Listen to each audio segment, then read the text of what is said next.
বয়সে বড় মেয়ে বিয়ে করলে সুন্নতের কাতারে পড়বে কিনা?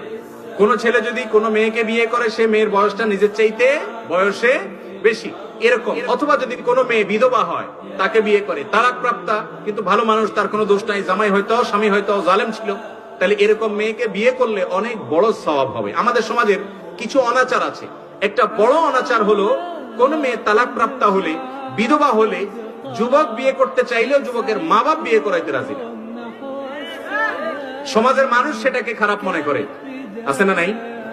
অথচ একজন বিধবা নারী, তাকে যদি আপনি বিবাহ করেন এই জায়গা থেকে যে তার আশ্রয় দরকার আছে, তাহলে সেক্ষেত্রে এই বিবাহের কারণে, এই স্যাক্রিফাইসের কারণে, এই সহায়তামূলক মানসিকতার কারণে আপনার সওয়াব আরো অনেক বেশি হবে।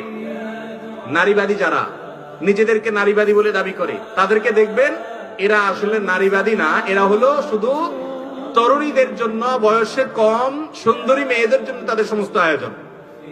বিধবা মেয়েদেরকে বিয়ে করে, বিয়ে দেওয়ার মাধ্যমে তাদের আশ্রয় হোক, তাদের অবলম্বন হোক, সেই চেষ্টা তাদের মধ্যে এতটা নাই, কিন্তু ইসলামে নির্দেশ করেছে। অতএব একজন পুরুষ তিনি যদি কোনো বিধবাকে, বা বয়সে বড় সাধারণত এরকমই হয়, যেহেতু তালাক প্রাপ্তা, হয়তো বিধবা, এ ধরনের ক্ষেত্রে হেল্পের মানসিকতা থেকে যদি বিয়ে করেন, তাহলে তার সওয়াব হবে।